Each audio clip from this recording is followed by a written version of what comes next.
تازہ ترین ویڈیوز کے لیے چینل کو سبسکرائب کر کے بیل آئیکن اور آل نوٹیفیکیشن پر کلک کریں تاکہ آپ کو ملے ہر اپڈیٹ سب سے پہلے۔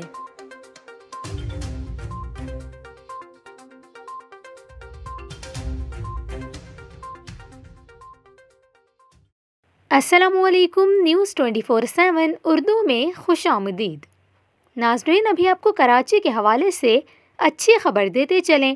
وفاقی وزیر اسد عمر نے کراچی کے شہریوں کو خوشخبری سنا دی ہے۔ جی ہاں، کراچی میں جولائی اور اگست میں گرین لائن بس چل پڑے گی۔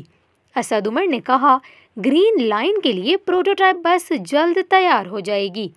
انہوں نے کہا، کراچی شہر کو اس کا حق نہیں ملا، تاہم وفاق ذمہ داری ادا کر رہا ہے۔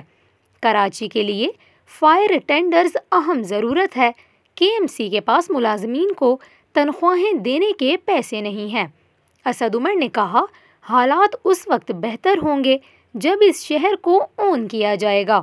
انہوں نے کہا، وفاق کی جانب سے شہر کراچی کے ترقیاتی منصوبوں کے سلسلے میں پیش رفت جاری ہے۔